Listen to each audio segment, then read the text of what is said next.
The crash of shattering porcelain cut through the dinner chatter like a gunshot. Laughter erupted across Fort Bragg's main mess hall, cruel and sharp.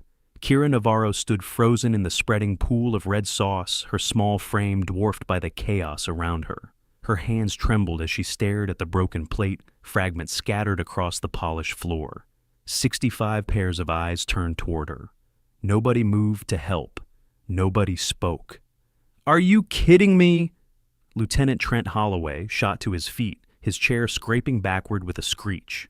At 28 years old, he had the build of someone who'd been a quarterback in high school and never let anyone forget it. His crisp white uniform now bore an angry crimson stain across the chest. "You clumsy little—" "I'm sorry, sir." Kira's voice barely rose above a whisper. She bowed her head deeply, dark hair falling forward to hide her face. "You'll clean my boots first." Holloway thrust his foot forward, the combat boots gleaming under the fluorescent lights. 4 officers at his table burst into laughter. The sound bounced off the cinderblock walls, amplifying the mockery. "On your knees, now!" The mess hall held its collective breath. Master Sergeant Luna Ortega gripped a dish towel behind the serving counter, her knuckles white, but she didn't dare step forward. Nobody challenged Holloway. Nobody ever did. Kira slowly lowered herself to the floor. But in that single movement, something strange flickered across her. Bearing her posture was too perfect, too controlled. Her spine remained straight. Her knees touched the tile without making a sound. The balance was practiced mechanical, like she'd performed this action thousands of times under far different circumstances. Sergeant Sienna Cross leaned toward her companion at the adjacent table, her voice carrying just loud enough to be heard. Pathetic. 40 years old and still scrubbing floors. Holloway grinned down at Kira, teeth white against his tanned face. Maybe that's all she's good for. Nobody noticed the way Kira's eyes swept the room while she worked. Nobody saw how she cataloged the exits, assessed potential threats, identified the location of every weapon rack in her peripheral vision. The muscle memory was automatic, ingrained so deeply it triggered without conscious thought. And in the next 20 minutes, everything would change. Ortega watched from the kitchen doorway as Kira stood backing away from Holloway's table. The officers continued their celebration, voices rising with each retelling of the incident. The mess hall's layout was standard military industrial tables arranged in precise rows, 4 marked exits weapon storage near the main entrance for soldiers coming from the range. 80 personnel capacity, though, tonight only 65 filled the space. "You okay?" Ortega asked quietly when Kira slipped past her into the kitchen's harsh fluorescent glare. Kira nodded without meeting her eyes. Her hands were steady now, already reaching for cleaning supplies with methodical efficiency. Every item she gathered was positioned within easy reach, arranged in an order that would make tactical sense to someone trained to work under pressure. But it just looked like ordinary kitchen prep to anyone watching. Near the far wall, Private Cade Winters pushed food around his plate, barely eating. At 22, he still had the uncertain posture of someone trying to figure out where he fit in the military hierarchy. He'd watched the entire scene unfold, and something about the way Kira carried herself reminded him of his first weeks at basic training, the quiet endurance of someone waiting for the storm to pass. Sergeant Cross was still talking, her voice carrying across 3 tables. "I heard she's a refugee. Probably has some kind of traumatic past. Abuse, maybe." She lowered her voice conspiratorially, but not enough to prevent others from overhearing. "Explains why she's so jumpy. So broken." The false narrative spread like ink in water. Within minutes, half the mess hall had absorbed the story as fact. Kira Navarro, refugee abuse survivor, too damaged for anything better than kitchen work. Kira moved through the cleanup with practiced precision. She didn't respond to the whispers, didn't defend herself, just worked quiet and efficient, as invisible as she'd trained herself to be. Captain Dane Mercer strode through the mess hall entrance at 1800 hours, his attention already elsewhere. At 35, he carried the perpetual stress of someone responsible for too many people and too little time. He barely glanced at the remnants of the earlier incident, just more kitchen drama, the kind of petty conflict he didn't have bandwidth to address. His upcoming training evaluation consumed his thoughts, and civilian staff issues ranked somewhere below vehicle maintenance on his priority list. He grabbed a tray, moved through the line, and settled at a table with other mid-grade officers. The conversation flowed around him, but his mind was already calculating tomorrow's tactical scenarios. 15 minutes later, Colonel Garrett Stone entered with 3 senior officers. At 52, Stone had the weathered appearance of someone who'd seen multiple deployments and carried their weight quietly. He took his usual seat at the officers' table.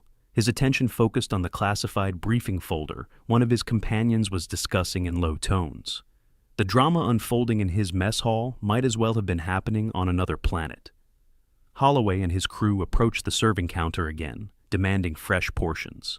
Kira was forced to the front serving them, while Holloway deliberately knocked over the salt shaker, scattering white crystals across the counter. "Clumsy again!" his voice carried across the entire hall. "Better clean that up before someone gets hurt." A few officers laughed. Most just kept eating, grateful the attention wasn't on them. Corporal Quinn Voss appeared at Ortega's shoulder, his thin face twisted with artificial concern. At 26, he'd mastered the art of causing problems while maintaining plausible deniability. "Sergeant Ortega, I need to file a complaint. That kitchen worker Navarro, I saw her take food from storage without authorization. Pretty sure she's been stealing." Ortega's jaw tightened. "That's a serious accusation, Corporal. I'm just saying what I saw." Voss's shrug was too casual, too practiced. "Also heard her making threatening comments toward officers. Might want to look into that before someone gets hurt." The complaint went into the system. Within an hour, Kira was reassigned to the worst shift on base, 0400 to 2200 hours. 18 hours of grease traps heavy lifting and the jobs nobody else wanted. The punishment was official, documented, and completely legal. Cross continued her campaign through the evening. By 2100 hours, she convinced half the female soldiers that Kira was not just pathetic, but possibly dangerous. "People like her always have something to hide," she said loud enough for 3 tables to hear. "Probably can't even speak proper English." Specialist Maya Reyes tried to push back. At 24, she still believed in standing up for people who couldn't defend themselves. "That's not fair. She's never done anything to—" "You want to end up on her shift?" Cross cut her off with surgical precision. "Because I can arrange that. Or you can be smart and stay out of business that doesn't concern you." Reyes fell silent. The lesson was clear: defending Kira carried a cost nobody was willing to pay. If you're already feeling the tension building, just wait, because what's about to unfold will leave you absolutely speechless. This story isn't just about one woman facing public humiliation. It's about what happens when people judge based on appearances and completely miss who's really standing in front of them. Before we get to the moment that changes everything, make sure you hit that subscribe button and turn on notifications, because stories like this don't come around every day. Trust me, you won't want to miss a single second of what happens next. The reveal is going to blow your mind. Late that night, Kira worked alone in the kitchen, the only sound the rhythmic scrape of her cleaning brush against industrial-grade steel. The mess hall had emptied hours ago. She was bent over a grease trap when the storage room door slammed shut behind her. The reaction was instantaneous. Kira's entire body coiled her weight, shifting to the balls of her feet. Her head turned exactly 30 degrees, eyes tracking the door, while simultaneously scanning for additional threats, calculating distance to exits, evaluating whether the sound pattern indicated accident or intent. The assessment took 0.3 seconds. Then she forced herself to breathe, to relax muscles that had automatically prepared for combat. Just the wind. Just an old door. Nothing to fear. But Ortega had seen it from the office doorway. Had watched the way Kira moved. That wasn't a startle reflex. That was training. The kind that took years to build and never fully faded. Staff Sergeant Jax Navarro passed through the mess hall the next morning, carefully avoiding eye contact with his distant cousin. At 38, he'd built a decent career in logistics, and getting involved in her situation could jeopardize everything he'd worked for. They'd barely spoken since she arrived at Fort Bragg 8 months ago. He told himself it was better that way, safer for both of them, but watching her scrub floors while officers mocked her made his stomach turn. He kept walking. The incident happened at 2200 hours on her second night of the new shift. A drunk specialist stumbled into the kitchen, well past closing time, grabbing a knife from the magnetic strip. His words were slurred, angry about a wrong order from earlier that day. He waved the blade at the night cook, who froze in terror. Kira was washing dishes at the far sink. She turned at the commotion, assessed the situation in less than a second, and moved. 1.2 seconds later, the knife clattered to the floor. The specialist was face down on the tile, his arm twisted at precisely the angle needed to neutralize the threat without causing permanent damage. The wrist lock was textbook perfect, the kind taught in advanced combatives courses, not self-defense classes. Security arrived within minutes. They took the drunk specialist away. Kira had already returned to her dishes, her face expressionless, as if nothing extraordinary had happened. Ortega had witnessed the entire thing from the doorway. Her hands were shaking. "Where did you learn that?"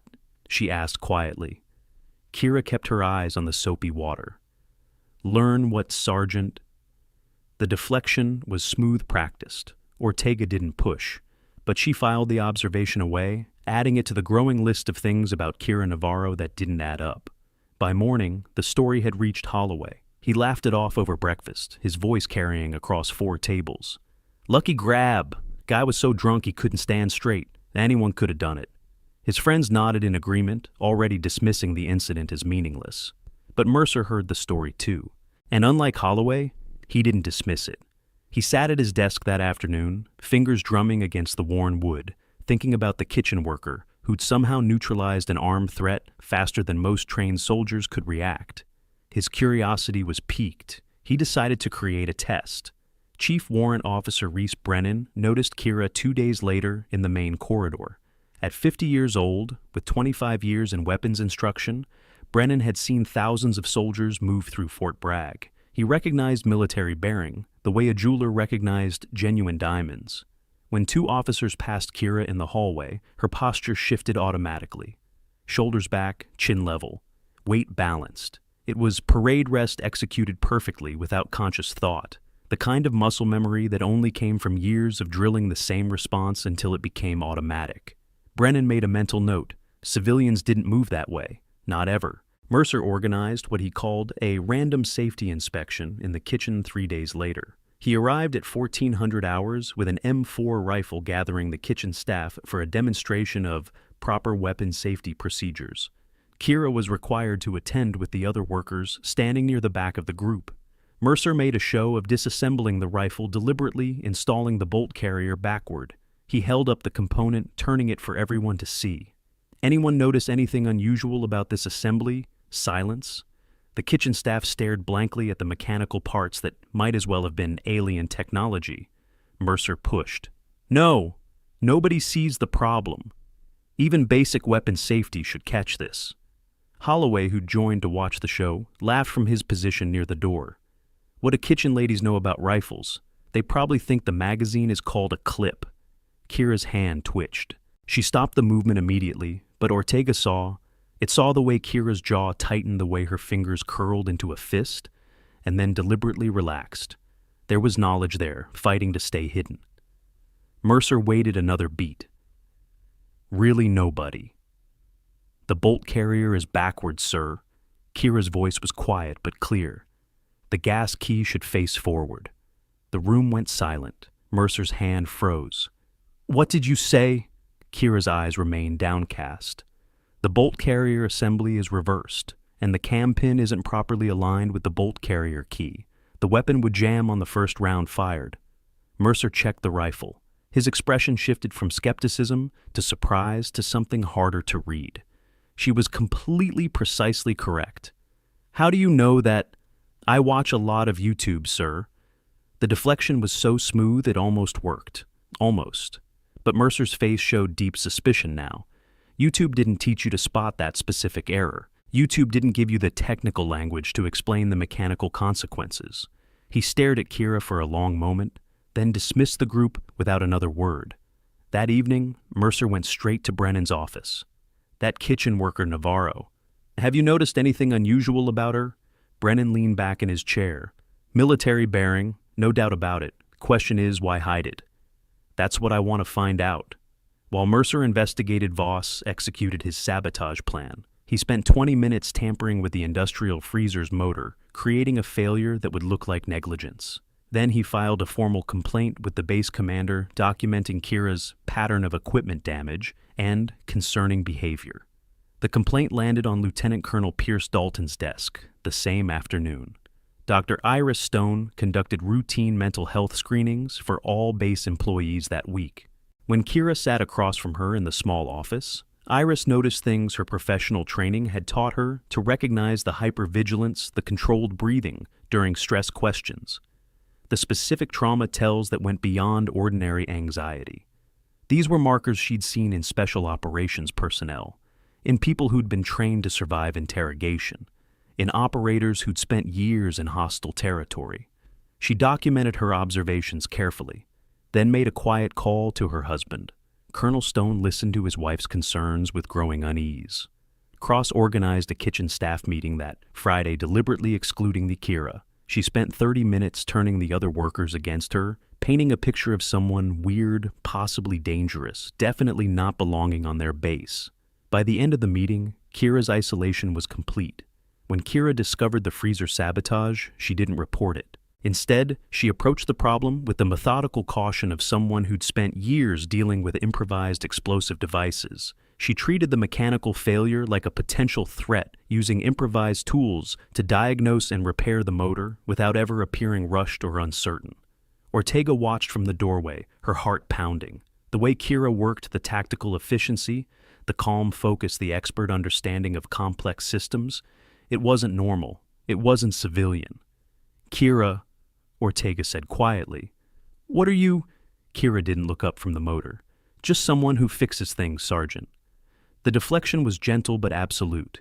The conversation was over. Private Winters approached Kira during her break the next day, stammering through an attempt at gratitude.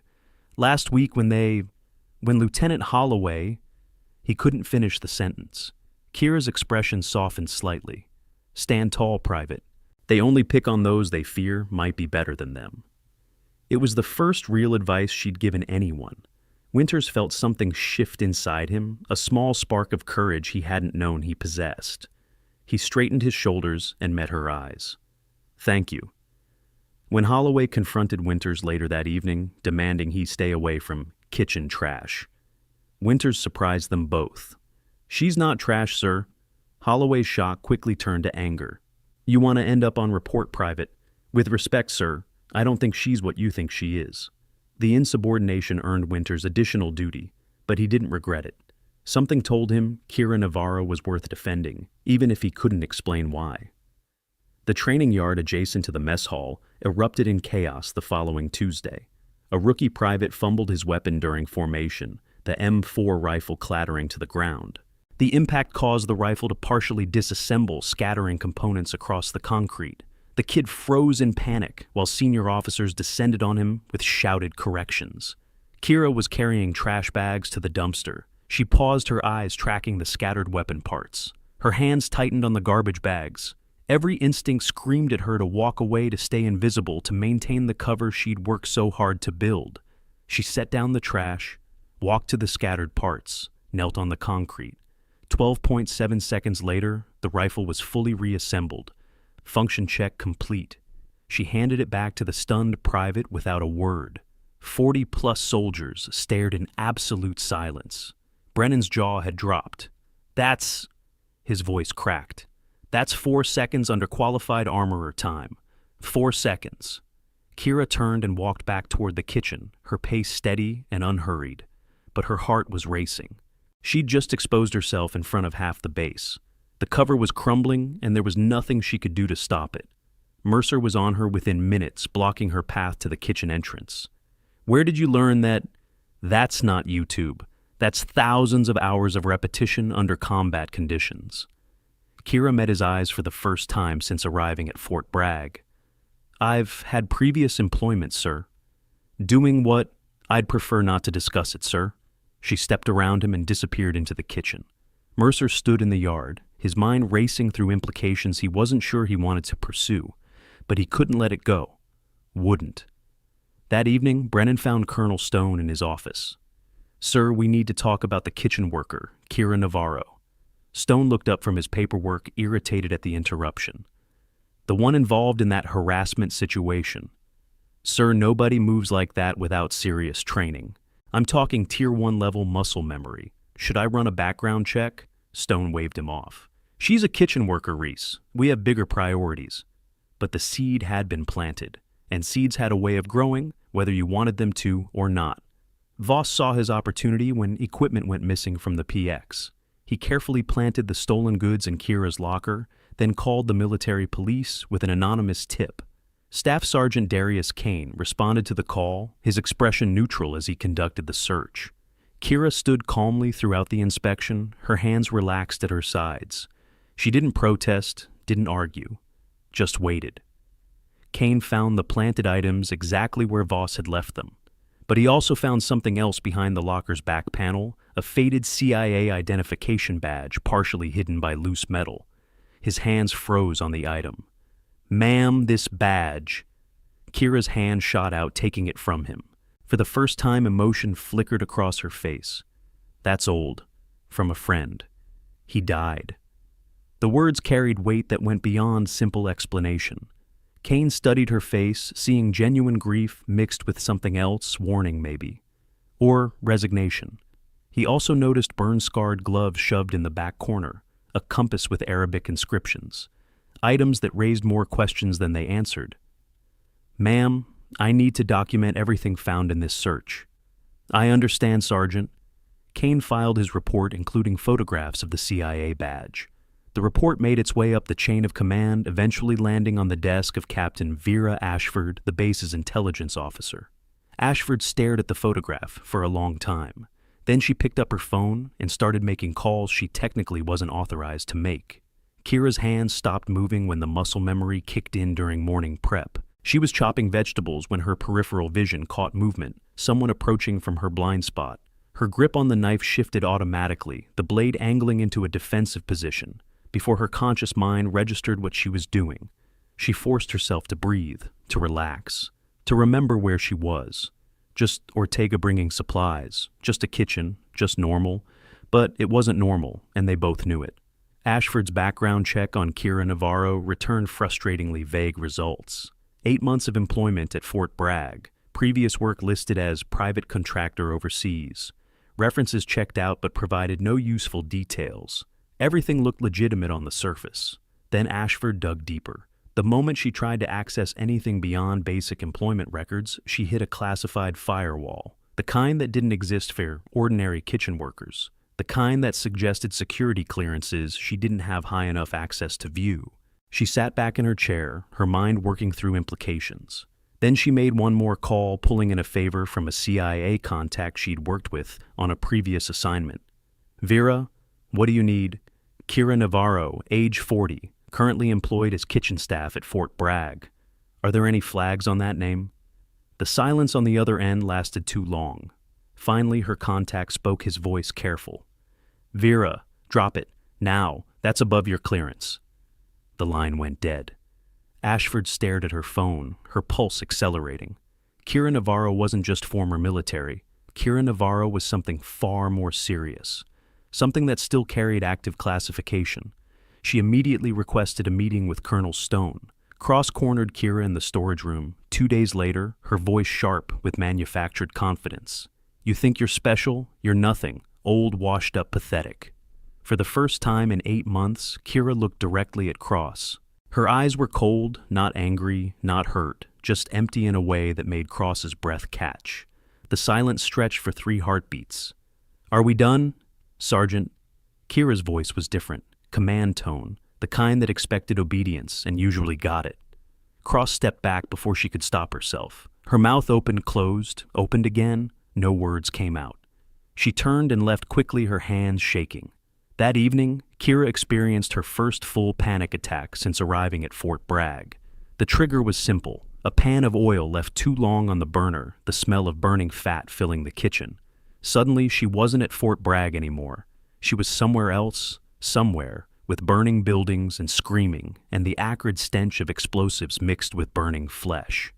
Ortega found her sitting on the floor, back against the walk-in freezer, breathing in the controlled pattern of someone fighting to maintain consciousness. Ortega didn't ask questions. She just sat down next to Kira and waited.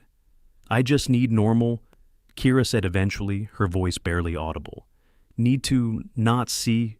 She trailed off, unable or unwilling to finish. Ortega had heard that tone before, in soldiers returning from deployment, in people who'd seen things that changed them permanently. I know what it's like to come back. Kira didn't correct the assumption that she'd been Army, didn't explain that her deployments had been fundamentally different from anything Ortega could imagine. She just nodded and let the woman believe what she needed to believe.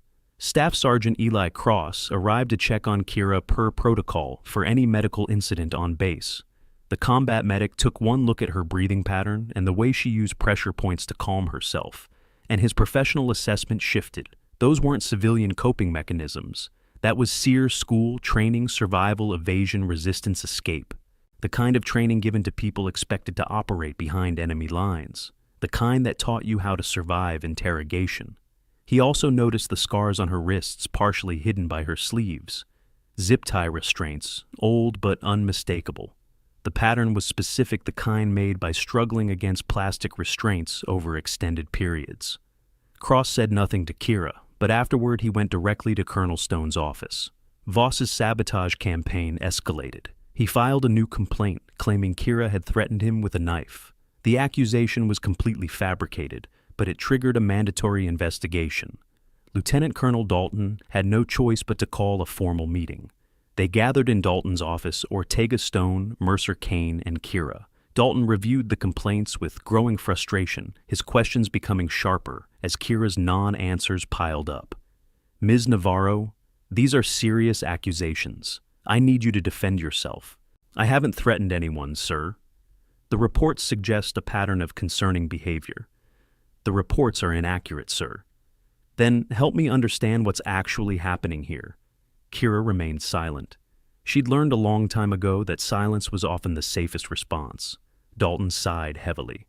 Fine, 1 week probation, but Ms. Navarro, one more incident and you're terminated. Understood? Yes, sir. Mercer surprised everyone by speaking up. Sir, with respect, I don't think Ms. Navarro is the security risk these reports suggest. I've observed her personally. She demonstrates discipline that doesn't come from nowhere. I think we're making a mistake assuming she's what she appears to be. Stone leaned forward slightly. Mercer had his attention now. Dalton considered for a long moment. All right, Captain, 1 week probation, but I want daily reports on this situation. Kira left the office with Ortega, her expression carefully neutral. But inside, she knew the walls were closing in. Cross's report to Stone detailed every medical observation he'd made. The PTSD markers, the SEER training indicators, the restraint scars. Stone read it 3 times each pass, adding weight to growing certainty he didn't want to acknowledge.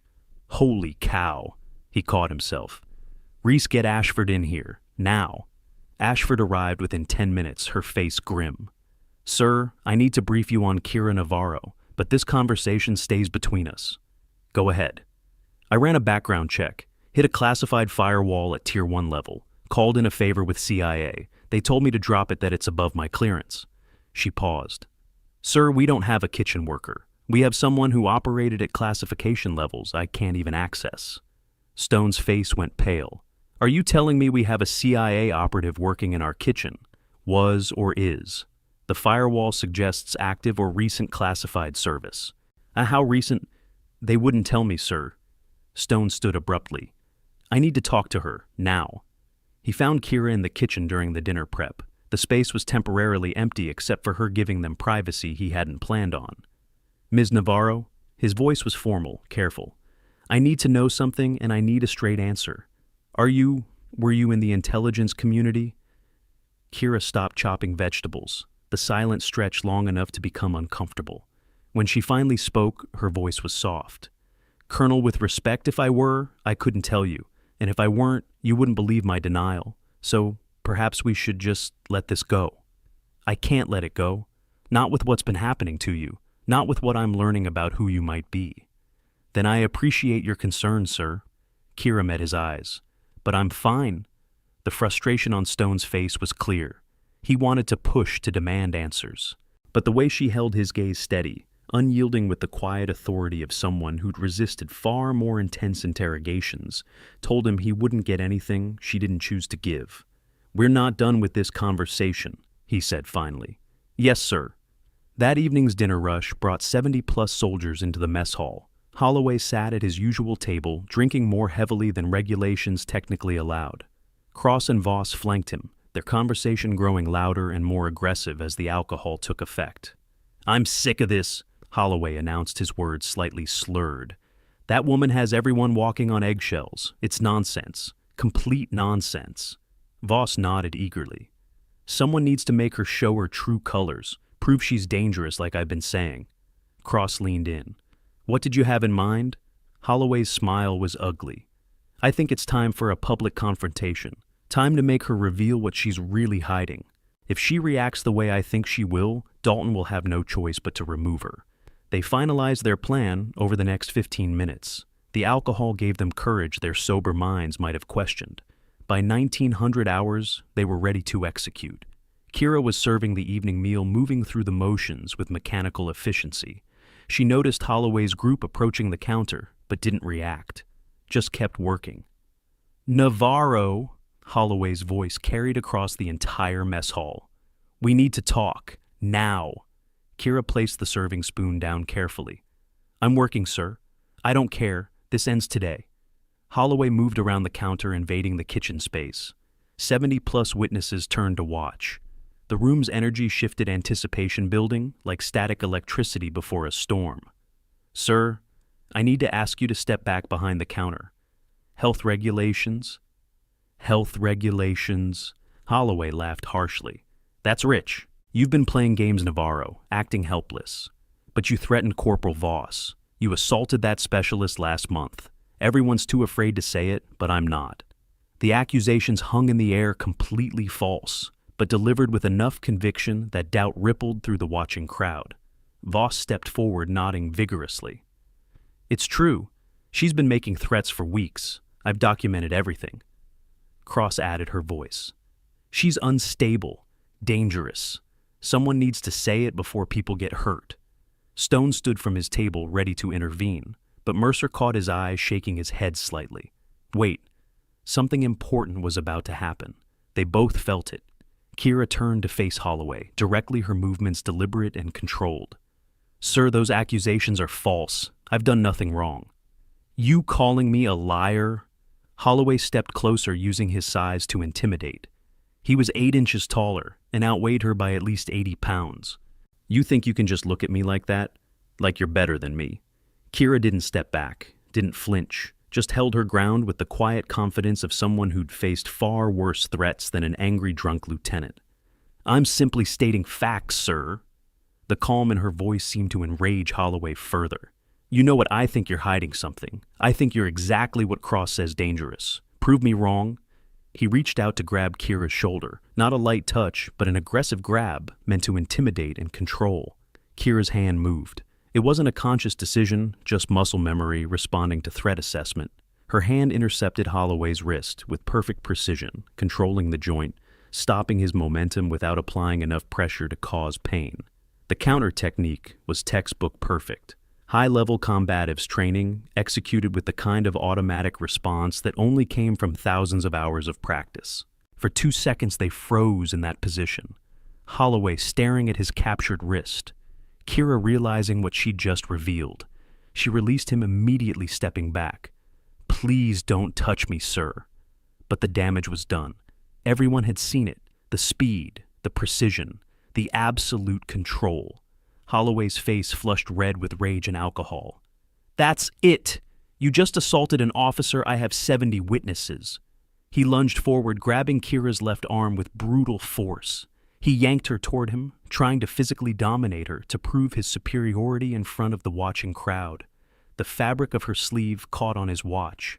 The old cotton tore with a sound like ripping paper, loud in the suddenly silent mess hall. The tear ran from Kira's elbow nearly to her wrist, exposing her entire forearm under the harsh fluorescent lights. Everyone froze. Holloway's grip loosened, but didn't release. His eyes went wide, trying to process what he was seeing. Kira's forearm was completely covered in an intricate tattoo that couldn't possibly be fake, couldn't possibly be anything other than exactly what it appeared to be. The silence held for 3 eternal seconds. Nobody breathed, nobody moved. Then the recognition began spreading like cracks through ice, and everything shattered.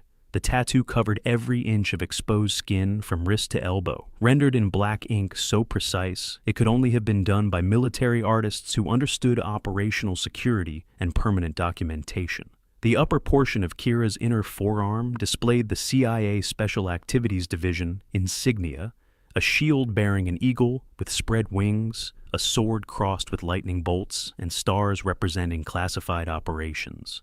Below the insignia, GPS coordinates were etched in tiny military standard font, 34.1688 degrees, north 73.247, 8 degrees east.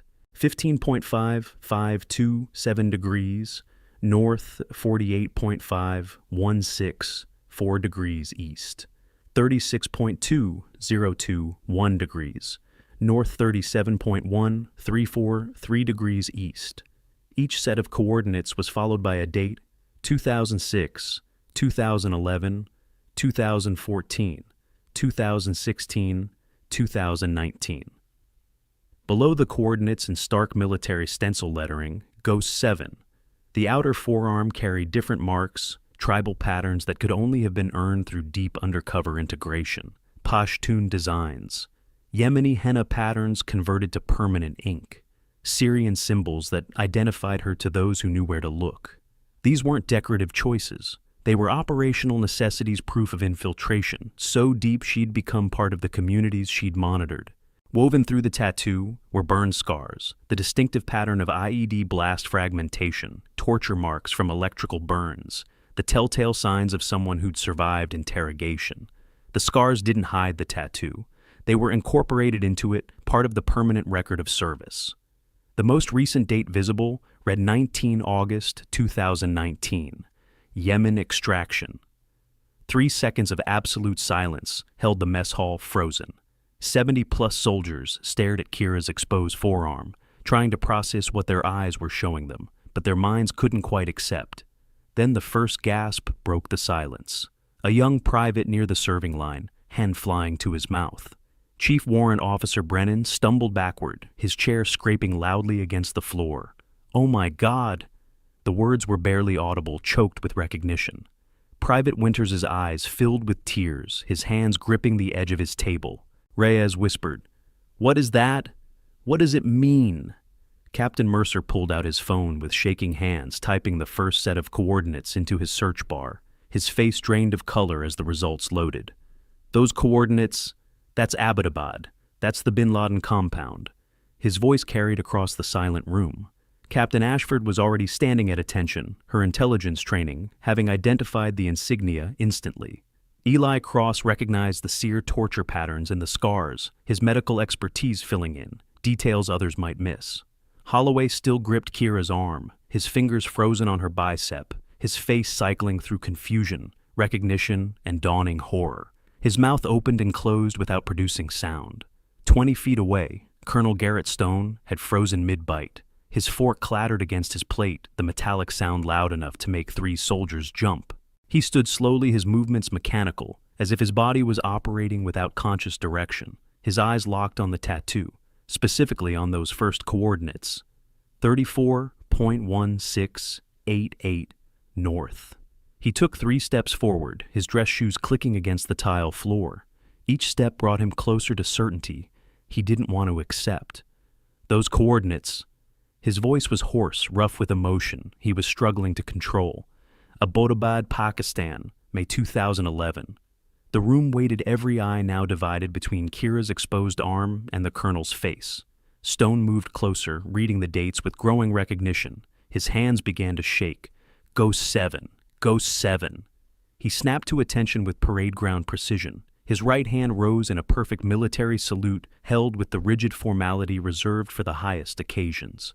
His entire body radiated respect, honor, and something that looked like awe. "Ma'am," his voice cracked. I didn't know." The confusion in the room intensified. Why was a colonel saluting a kitchen worker? What did those numbers mean? What was Ghost 7? Stone's eyes were wet now, tears forming at the corners, though his military bearing never wavered.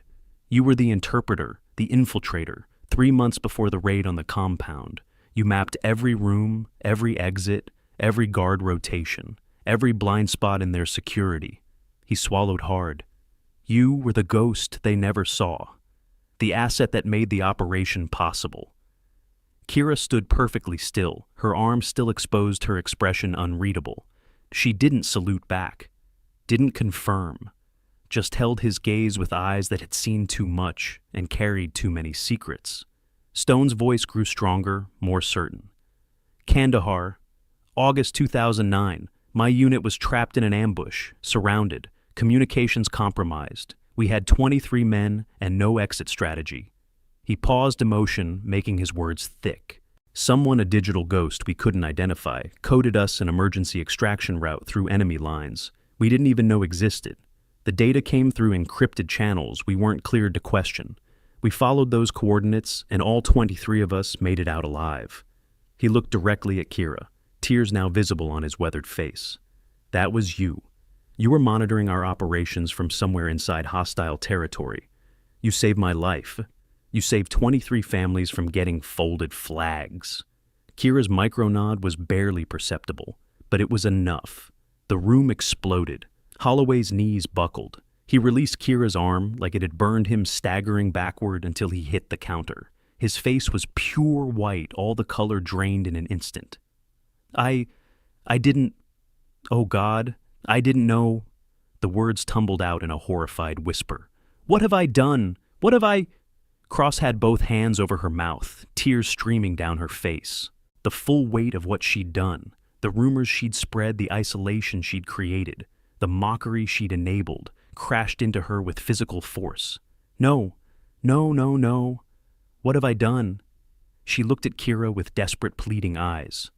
I destroyed someone who saved American lives. Voss tried to move toward the exit. His face showed pure panic, the realization that he'd falsely accused and attempted to sabotage a CIA operative hitting him like a freight train. But Staff Sergeant Kane blocked his path, his expression hard as granite. Voss froze, trapped. Mercer had gone from skeptic to stunned recognition in seconds. He came to attention, immediately rendering a sharp salute. Ma'am, I owe you an apology. I owe you everything. I questioned your knowledge, tested you like you needed to prove yourself to me, when all along... He couldn't finish the sentence. The magnitude of his misjudgment was too overwhelming. The reactions cascaded through the room like dominoes falling. Stone maintained his salute, his voice carrying authority that demanded attention. Everyone, attention! 70-plus soldiers snapped to attention instantly, muscle memory overriding confusion. Then, one by one, they raised their hands in salute toward Kira Navarro. The sight was extraordinary, an entire mess hall of soldiers, from privates to senior officers, saluting a woman in kitchen staff uniform. The respect was absolute, the silence profound. Lieutenant Colonel Dalton rushed over from his table, reading the tattoo details over Stone's shoulder.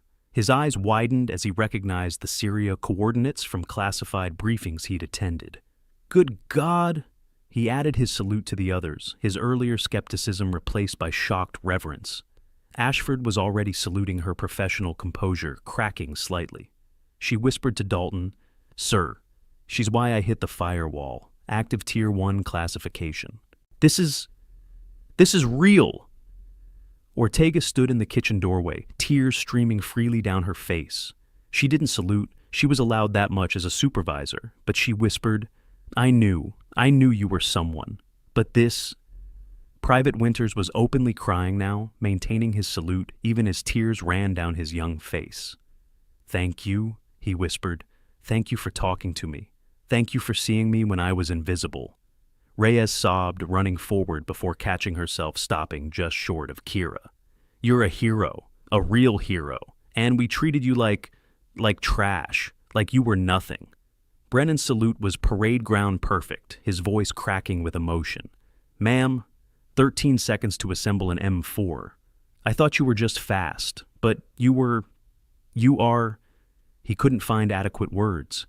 It's an honor to serve on the same base. Eli Cross stood at attention, saluting his medical expertise, now making terrible sense of everything he'd observed.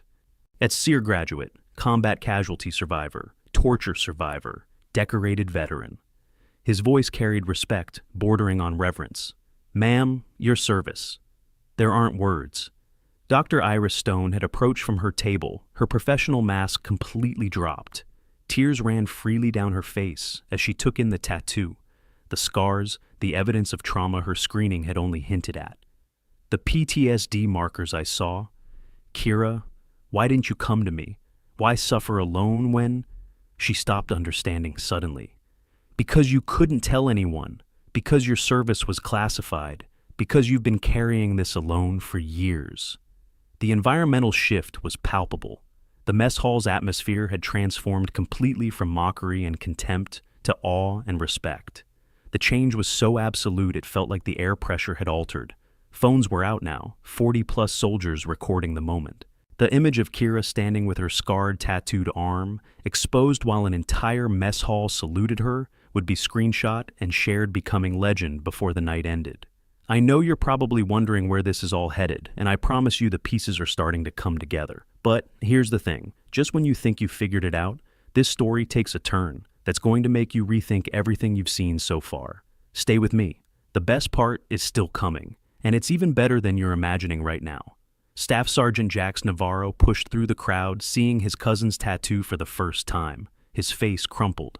"Kira, you never told family. We never knew. All these years, we thought—" He saluted, even though protocol didn't require it. "I'm sorry. I'm so sorry I didn't stand up for you. I was scared for my career when you were—" He gestured helplessly at the tattoo. "When you were saving the world." The silence held for 15 full seconds. 70-plus soldiers at attention, saluting the weight of recognition and respect, filling the space like a physical presence. Then someone started clapping, a single pair of hands breaking the silence. Others joined. Within seconds, the applause was thunderous, echoing off the cinder block walls, building to a roar of appreciation and respect. Kira stood completely still through it all. Her arm remained exposed, the tattoo visible to everyone. She didn't salute, back couldn't, perhaps, or wouldn't. Her eyes scanned the room, with old habits taking in every face, every reaction, every potential threat even now. Micro-expressions flickered across her features, pain, shame, resignation, exhaustion. The weight of exposure after so many years of hiding. The loss of the invisibility that had been her healing sanctuary. Finally, quietly, she spoke. "At ease, please." Her voice was soft, but carried command that made everyone respond instantly. I don't—" She couldn't finish the sentence, didn't know how to finish it. What was she now? Not active duty, not truly retired, not the person who had earned those coordinates, but not entirely separate from her either. She looked at Stone, the only person in the room who seemed to understand what she was feeling. "Sir, may I be excused?" Stone lowered his salute slowly. "You may, but Kira, Ms. Navarro, we need to talk. Please, when you're ready." She nodded, once then turned and walked toward the kitchen. The crowd parted for her, automatically, soldiers stepping aside, with the kind of respect usually reserved for visiting generals. Holloway collapsed into a chair the moment she was out of sight, his head in his hands. The full realization of what he'd done was hitting in waves. He'd publicly humiliated a decorated CIA veteran. He'd grabbed her torn, her sleeve exposed her identity against her will. In front of 70 witnesses, with multiple cameras recording. His career was over, worse than over. He'd committed assault on a veteran, a federal crime. And everyone had seen it. Cross approached the kitchen entrance crying so hard she could barely speak. "I'm sorry. I'm so sorry. I didn't know. Please, I didn't know what I was doing." Kira appeared in the doorway, her torn sleeve hanging loose. Her expression was gentler than Cross deserved. "You didn't know because I didn't want you to know. That's on me, Sergeant, not you." The grace in her response made Cross cry harder. She'd spent weeks destroying someone who responded to her apology with kindness. The contrast was unbearable. Voss hadn't gotten far. Kane had one hand on his shoulder, keeping him in place. "Corporal Voss, you're coming with me. Now." Filing false reports, sabotage assault on a veteran through proxy actions. "We're going to have a very long conversation with the Provost Marshal." Voss's face showed the desperation of someone realizing the magnitude of their mistake far too late. "I didn't know. I swear I didn't know who she was." Kane's expression was carved from stone. That's exactly the problem, Corporal. You attacked someone without knowing anything about them except that they were vulnerable. That tells me everything I need to know about your character. Stone followed Kira to the kitchen office, closing the door behind them to give them privacy. Kira sat heavily in Ortega's chair, exhausted in a way that went beyond physical tiredness. Her torn sleeve revealed the full tattoo in the office's fluorescent light, making it impossible to ignore or minimize. I need to understand, Stone said quietly, pulling up a chair across from her. Why are you here? Why kitchen staff? After everything you've done, everything you've accomplished, why choose this? The silence stretched for a long moment. Kira stared at her exposed forearm, at the permanent record of 15 years that had cost her everything. Do you know what it's like, Colonel, to spend 15 years being someone else? Her voice was soft, each word carefully chosen. To infiltrate so deep, you forget your own face, to serve your country by erasing yourself completely. Stone listened without interrupting. Abbottabad, I was undercover as a house servant for 3 months before the raid. Every single day knowing that if they discovered me, there would be no rescue, no acknowledgement. I would just disappear and my family would never know what happened to me. She paused, breathing through old fear. Syria.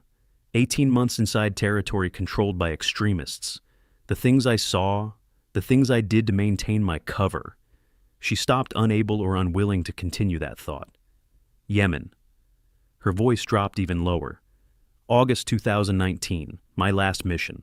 The extraction went wrong. My team, 4 people I trusted with my life, who trusted me with theirs, all dead. I was the only one pulled out. The only survivor. Stone's face showed the pain of recognition. He'd lost teammates too. Knew that particular burden. Survivor's guilt isn't new for operators, Kira continued. But this time, I couldn't go back. Couldn't put on another face. Couldn't keep erasing myself. She looked up at him, and he saw exhaustion that went soul deep. I needed something real, something where I could just be simple, ordinary, where I could feed people instead of infiltrate them, where I could serve without weapons or lies or having to be someone I'm not. Understanding dawned on Stone's face. So you came here, to Fort Bragg, to be around military culture but not in it, to serve in the simplest way possible. Kira nodded. I needed to remember that service can be simple, that I can help people without destroying myself in the process. She looked at her torn sleeve. Guess that's over now. No, Stone's voice was firm. No, Kira, it's not over. What they did to you Holloway Cross Voss, that's on them. What you choose to do now, that's on you. But I need you to understand something. He leaned forward, his expression intense. You are welcome here, as you are. Whatever you need from us, from this base, from me personally, you have it. Understood?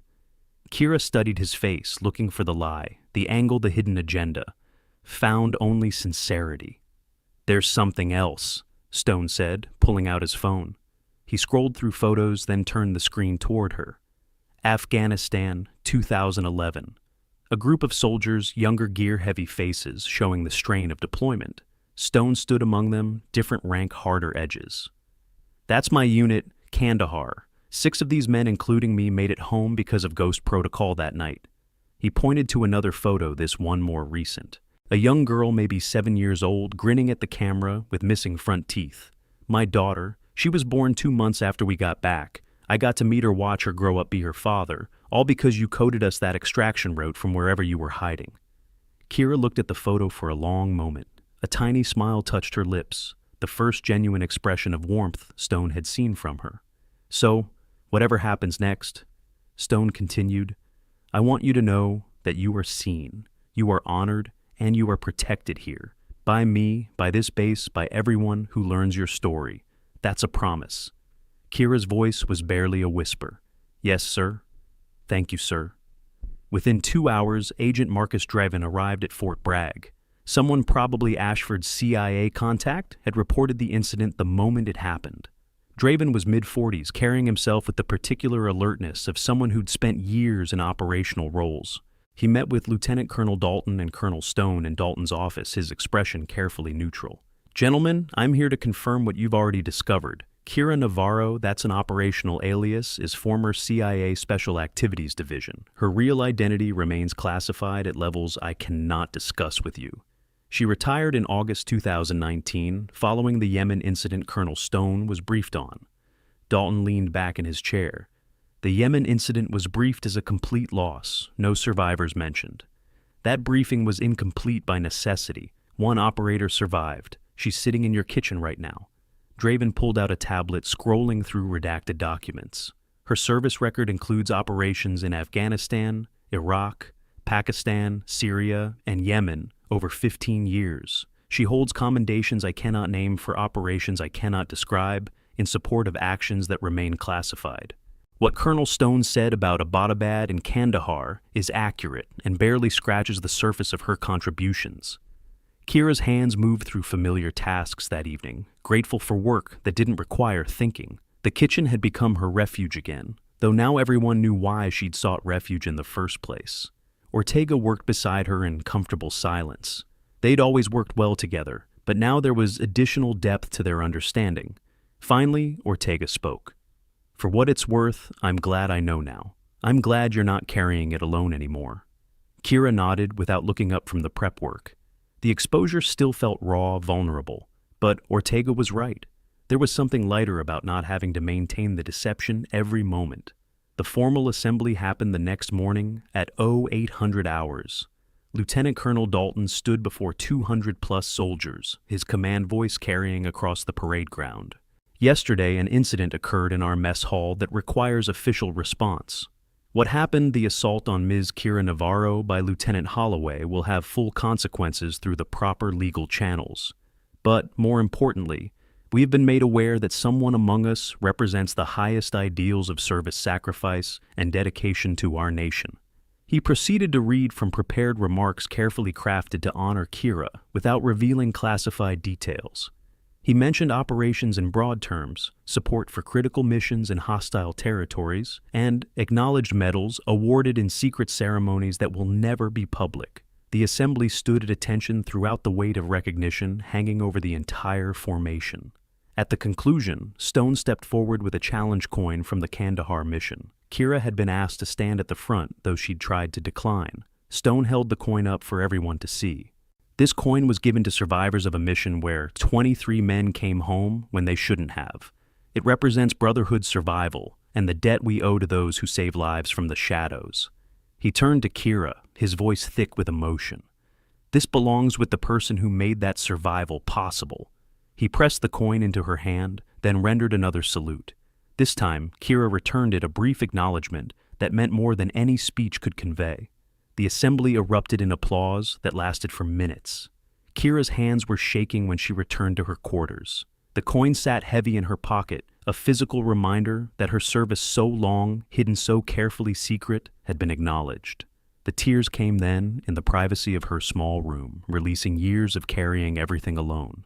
Private Winters found Kira during her afternoon break 2 days later. He approached with visible nervousness, his young face serious. "Ma'am, I know you're probably tired of people asking things, but I was wondering if you'd consider mentoring me, teaching me, not combat stuff, just how to be like you, how to serve with that kind of integrity." Kira looked at the kid because he was a kid really barely old enough to drink legally and saw herself at that age. Before the years of lies and violence and becoming other people, when service had still seemed simple. "Private, you don't need mentoring. You already have what matters, courage to stand up when it's hard. You defended me when it cost you something.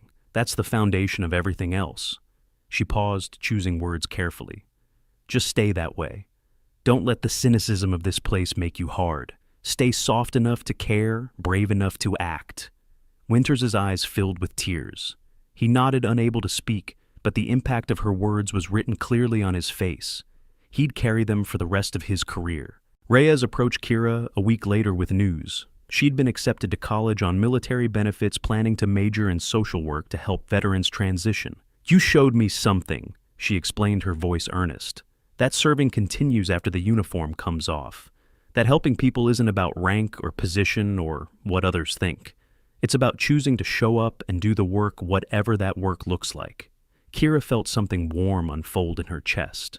Maybe the exposure hadn't destroyed everything. Maybe some good was growing from it. Cross's letter arrived 3 weeks later. She'd been transferred to a base in Alaska, demoted from E5 to E3 with a permanent mark on her record.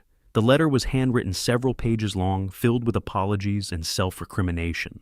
"I don't expect forgiveness," she wrote. "I don't deserve it, but I've spent every day since that night thinking about why I did what I did. Why I needed to hurt someone who'd never hurt me. It was insecurity. Fear that if you could be capable and still be dismissed, what did that mean for me? I tore you down to build myself up, and that's unforgivable. I'm working with a counselor here, trying to understand why I become cruel when I'm scared. Thank you for not destroying me the way you could have. I hope someday I can become someone worthy of that grace." Kira read the letter twice, then carefully folded it and placed it in her locker. She didn't reply. Some wounds needed time, and Cross needed to do her healing without Kira's validation. But she kept the letter. Forgiveness might come eventually. Holloway's letter came from his attorney, clearly written under legal advice. It attempted apology while minimizing his actions, framing everything as a misunderstanding blown out of proportion. The self-serving nature of it was transparent. Ortega was in the kitchen when Kira read it. What's it say? Exactly what you'd expect from someone more concerned with avoiding consequences than making amends. "What are you going to do with it?" Kira walked to the industrial stove, turned on the burner, and held the letter over the flame until it caught. She watched it burn, the paper curling and blackening, reducing to ash. "Some people don't deserve your peace. They certainly don't deserve your time." Ortega grinned. "Good. Some bridges should stay burned." Voss's situation was more complicated. After his dishonorable discharge, he'd found work in construction. When the news story about Kira's CIA service broke, more widely sanitized version, but enough details to understand the magnitude, Voss realized who he'd tried to destroy. The guilt apparently became unbearable. He attempted suicide, survived, and was now in VA psychiatric care. Kira heard about it through Stone, who thought she should know. Her reaction surprised them both with its emptiness. "I feel nothing," she said quietly. "Is that wrong? Should I feel something?" "I think," Stone said carefully, "that you're allowed to have no feelings about someone who tried to sabotage your life. Compassion is admirable, but it's not required, especially not for someone who showed you none." Kira's hands moved with precision that spoke of years treating injuries under impossible conditions. In high-stress professions like military medicine and emergency response, having immediate access to advanced health monitoring technology can be the difference between life and death. Modern wearable health devices now offer military-grade sensors that track vital signs and real-time detect irregular heart rhythms and even predict potential medical emergencies before they happen. For professionals who have spent years in the field, or anyone serious about proactive health management, these medical-grade monitoring systems provide the kind of data that was once only available in hospital settings. The 1-year anniversary of the reveal found Kira in an unusual position, standing in front of the entire base during a formal ceremony. Dalton had insisted despite her protests. She wore her kitchen staff uniform, a conscious choice that made Ortega tear up with pride. The speech she gave was brief, carefully crafted to honor the moment without revealing anything classified. Real strength isn't about what you can do to others. It's about what you can survive and still choose kindness afterward. It's about serving even when nobody knows your name, even when nobody says thank you, because the service itself has value. She paused, her eyes scanning the assembled soldiers. "Thank you for letting me learn that here. Thank you for seeing me, even when I tried to stay invisible." The standing ovation lasted for minutes, but the moment that stuck with her came afterward when a young female recruit approached nervously. "Ma'am, I enlisted because of your story. Because if you could survive 15 years in the worst places on Earth and still choose to serve by making sandwiches, then maybe I can find my own way to serve. That matters." The girl couldn't have been older than 19, her uniform still stiff and new. "Thank you for showing me that service has 1,000 faces and they're all important." Kira felt her throat tighten. "What's your name?" "Private Caldwell, ma'am. Mira Caldwell." "Private Caldwell. The military needs people who understand what you just said. Hold on to that.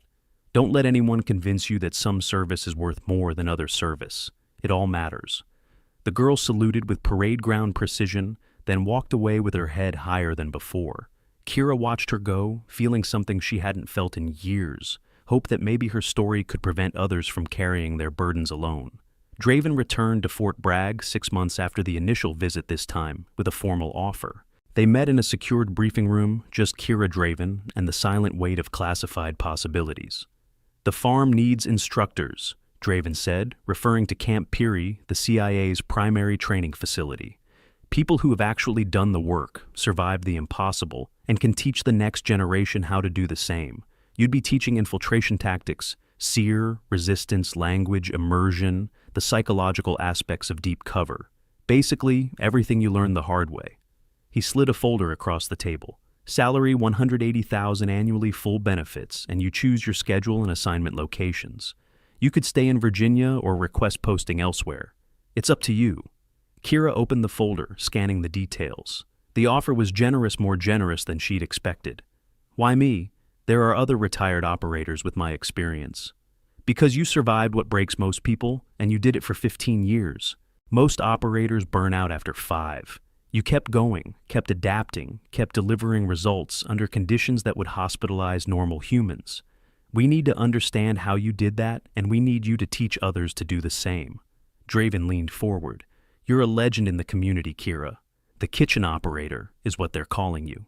The person who disappeared into the most ordinary role imaginable and still couldn't hide their excellence.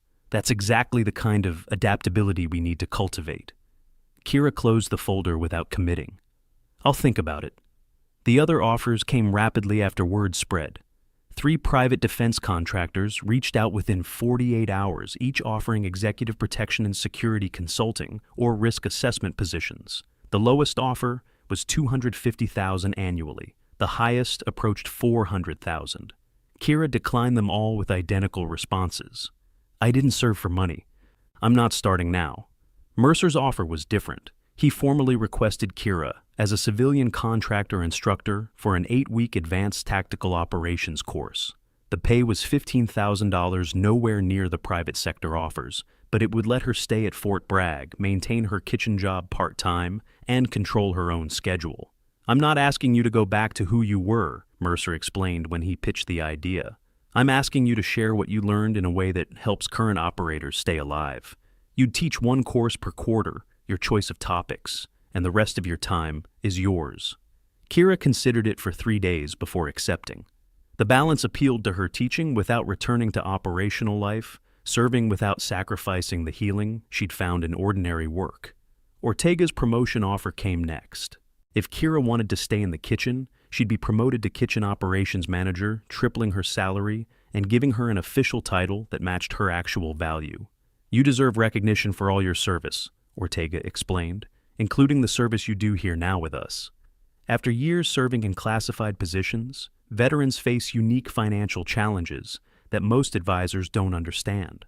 Specialized financial planning services designed specifically for military personnel and intelligence community, veterans can help navigate the complex landscape of security clearances, overseas, tax implications, and unique retirement benefits. These expert services understand the specific needs of those who've served in sensitive positions, from managing multiple income streams across different classifications to optimizing benefits that traditional financial advisors might miss.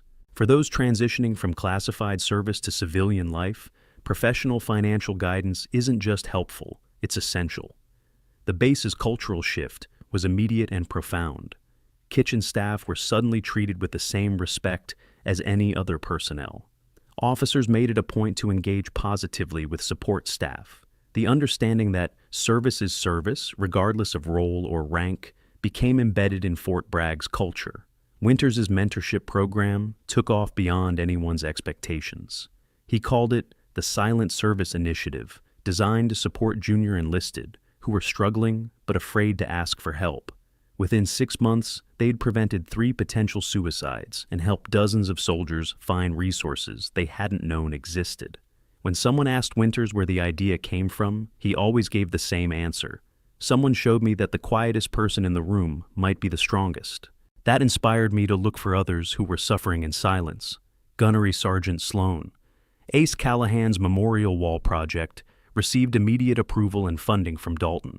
The wall would honor veterans working in support roles after retirement or separation, acknowledging that service continued in countless forms. Kira's photo was the first mounted a simple portrait in her kitchen uniform with a plaque that read, "Service takes many forms. All are valued here." By the end of the year, 50 photos lined the wall. Veterans working as janitors, groundskeepers, maintenance staff, administrative support. Each one represented someone who'd worn the uniform, deployed to dangerous places, and then chosen to continue serving in quieter ways. The wall became a source of pride for Fort Bragg, a physical representation of values the base was building into its institutional identity. If you loved seeing justice served in this story, you need to check out what happens next. Click the video that's popping up on your screen right now, because we've got another incredible story about someone whose true identity was hiding in plain sight. You're not going to believe what happens when the truth finally comes out. Pentagon inspectors arrived 4 months after the incident, conducting a comprehensive review of how a decorated CIA veteran had been harassed and assaulted on a military installation. The investigation led to Army-wide policy changes regarding veteran employment, protection, mandatory respect protocols, and improved transition support for personnel leaving classified service. Kira's case study became the template for new programs designed to help operators transition from secret service to normal life. The CIA updated its retirement protocols, implementing better mental health resources, placement assistance, and ongoing support for personnel who'd spent years in deep cover. Stone's promotion to Brigadier General came through 8 months later. During his promotion ceremony, surrounded by family and colleagues, he made a point of calling Kira to personally thank her. "My leadership during crisis was tested when your situation came to light," he told her. "The way I handled it shaped my career. But more than that, you reminded me what service actually looks like when it's stripped of rank and glory. That lesson made me a better leader." He invited her as an honored guest to the ceremony. She attended in her kitchen uniform, sitting in the front row, receiving respectful nods from generals and privates alike. Mercer's tactics course using Kira's curriculum became a phenomenal success. Students consistently rated it as the most valuable training they received, and the methods Kira taught were saving lives in active deployments. The curriculum expanded to other bases, with Mercer crediting Kira in every briefing, despite her protests. "You deserve the recognition," he insisted. "You earned it in blood and scars and years of your life. Let people know what excellence looks like." Young female recruits heard Kira's story, the sanitized, declassified version, and enlistment among women in intelligence fields increased 40% in the following cycle. The kitchen operator became a legend, proof that true capability didn't need to advertise itself, and that the most dangerous person in the room was often the one nobody noticed. Kira settled into her hybrid role with surprising ease. She taught one course per quarter, sharing sanitized versions of her experiences with students who hung on every word. The rest of her time, she worked in the kitchen alongside Ortega and the staff who'd become genuine friends. The balance worked. She could teach without returning to the darkness of operational life. She could serve without weapons or lies. She could be Kira Navarro, not Ghost 7, not any of the dozen other identities she'd worn, over 15 years just herself. On quiet evenings after the mess hall closed, she'd sit in Ortega's office with coffee, talking about nothing in particular. Those moments felt more healing than any therapy session, more grounding than any medication. Normal, simple, real. The skills required for advanced tactical operations, threat assessment, strategic planning, leadership under pressure translate directly into high-value civilian expertise. Elite professional development programs now offer specialized training that bridges military experience with corporate leadership roles. These advanced certification courses, designed by former intelligence and military professionals, focus on crisis management, security consulting, and executive protection fields, where operational experience commands premium compensation.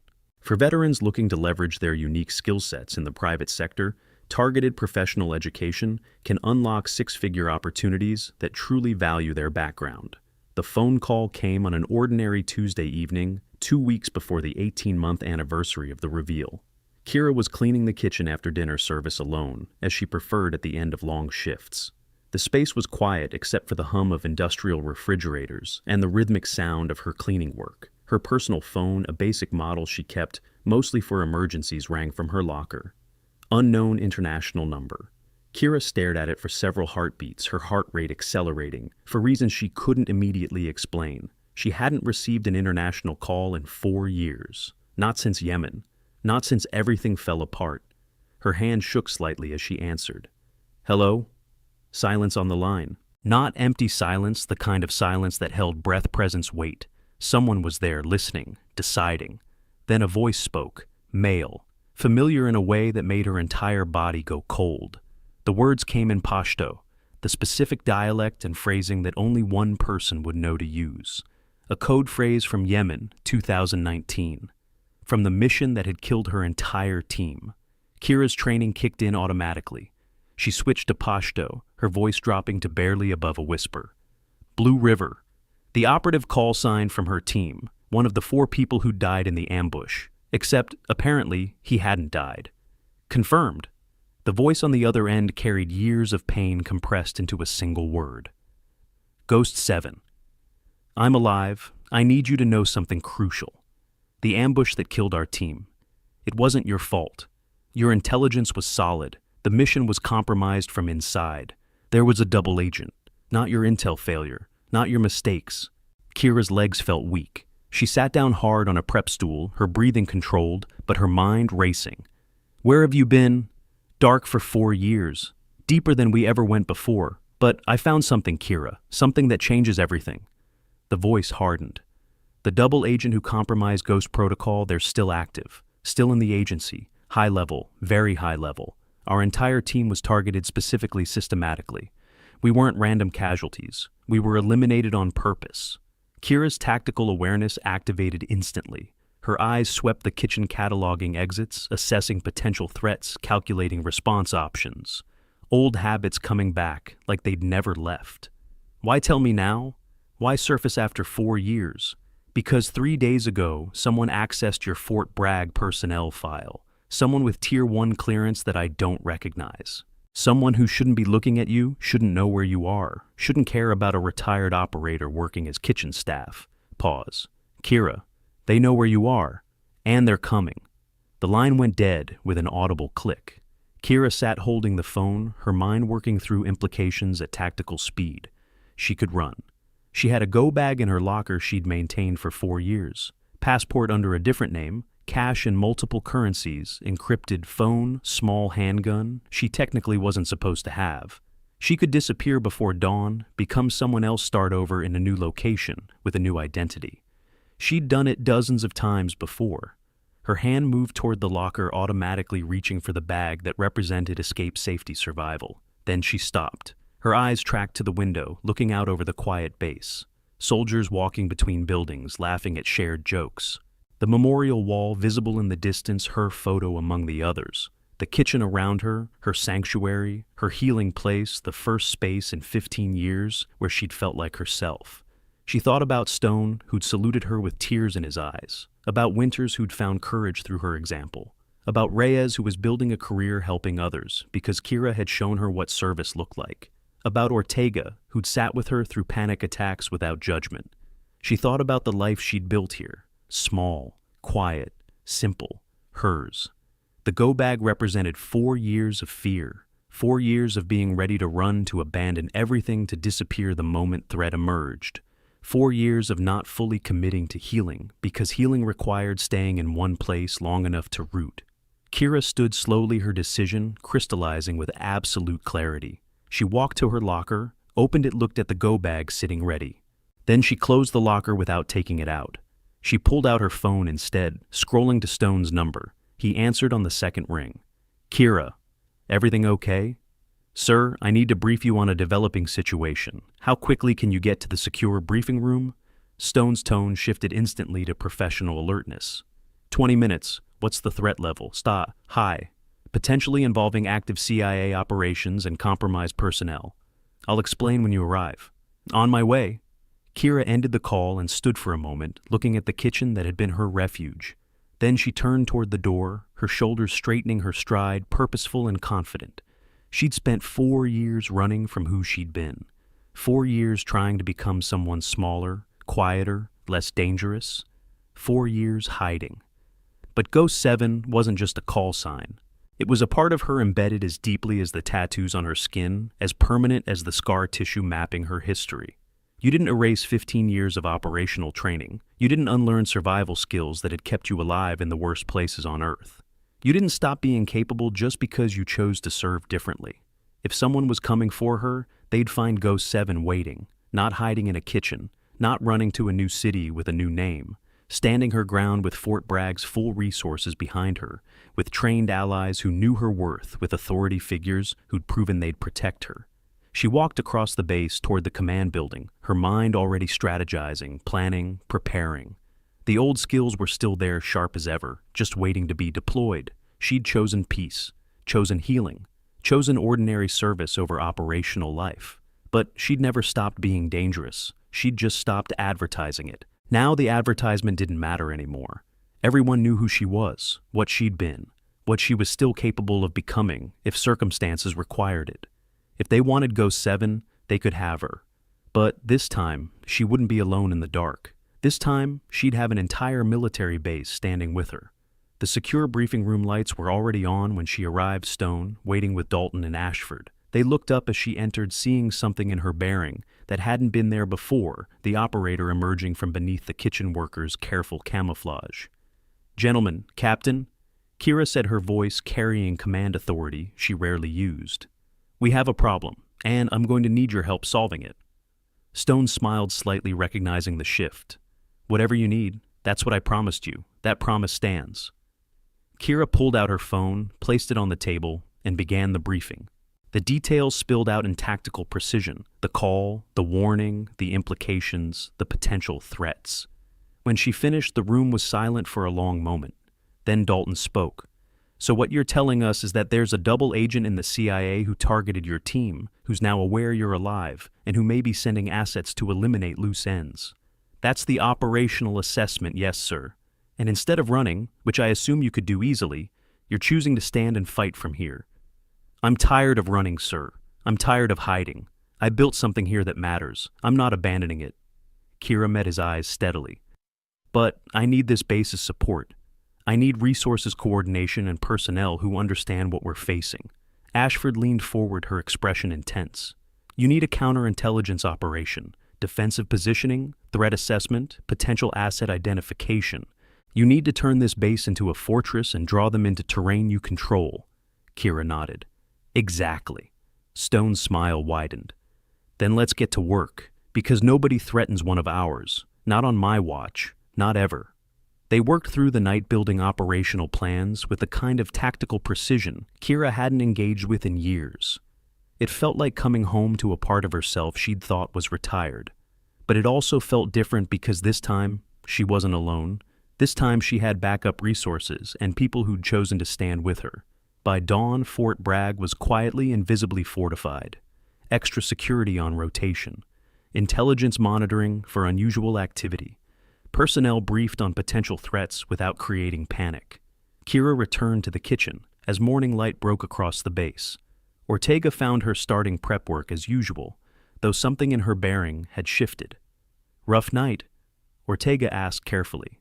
"Potentially rough future," Kira replied, "but I'm handling it." "Need backup?" Kira looked at her friend because that's what Ortega had become truly, and felt gratitude warm her chest. "I've got an entire base backing me up, but thank you for asking." "Good, because I didn't spend a year learning who you really are just to lose you now." The mess hall filled with soldiers for breakfast, the normal rhythm of base life continuing, but underneath the ordinary surface, Fort Bragg was ready, waiting, watching. And in the kitchen, serving eggs and coffee with quiet efficiency, Ghost 7 watched back. The threat would come eventually. The double agent would make their move. And when they did, they discovered that the woman they remembered alone, isolated, unsupported, no longer existed. In her place stood someone who'd learned that true strength wasn't surviving alone. It was building connections strong enough to survive together. Kira smiled slightly as she served breakfast to a young private who thanked her nervously. The kid had no idea he was being served by someone who could dismantle terrorist networks and topple governments. He just saw a friendly kitchen worker who made sure he got extra bacon. That was fine. Perfect, actually. Because the best operators were the ones nobody noticed until it was far too late. Ghost 7 was home, and home was worth defending. The end.